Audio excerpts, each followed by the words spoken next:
Narito na ang PTV Balita ngayon.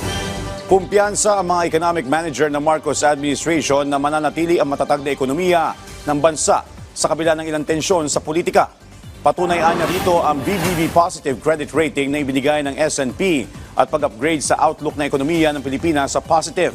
Ayon pa kay Finance Secretary Ralph Recto, malaki ang tiwala ng mga investor at creditors sa pagpapatakbo ni President Ferdinand R. Marcos Jr. sa ekonomiya ng bansa. Desidido sila na maabot ang A rating ng Pilipinas at hindi hahayaan na mapigilan ng anumang hamon sa politika.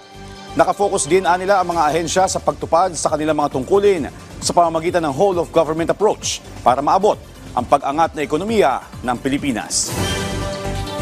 Sa ibang balita, pinagmulta ng Energy Regulatory Commission ng 12.3 million pesos sa National Grid Corporation of the Philippines dahil sa kabiguan nitong ipatupad ang 27 capital expenditure projects. Sa 105 pahinang desisyon, sinabi ng ERC na bigo umano ang NGCP na maitayo ang mga CAPEX projects na nakakaapekto sa pagbabayad ng kuryente ng mga consumer. Ibinasura din ng ERC ang argumento ng NGCP na walang deadline o palugit ang pagpapatayo nila ng mga proyekto may kinalaman sa kuryente.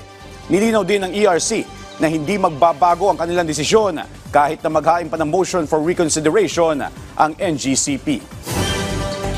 Samantala, formal na naghain ng disbarment case si Anti-Poverty Chief Larry Gadon laban kay Vice President Sara Duterte sa Korte Suprema. Paliwanag ni Secretary Gadon, kasunod na rin ito ng pagmura at pagbabanta umano ni VP Sara sa buhay ni Pangulong Ferdinand R. Marcos Jr., First Lady Liza Araneta Marcos at House Speaker Martin Romualdez.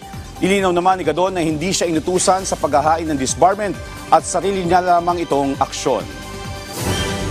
At yan ang mga balita sa oras na ito. Para sa iba pang updates, follow at like kami sa aming social media platforms sa @PTVPH. Ako si Joshua Garcia para sa Pambansang TV sa Bagong Pilipinas.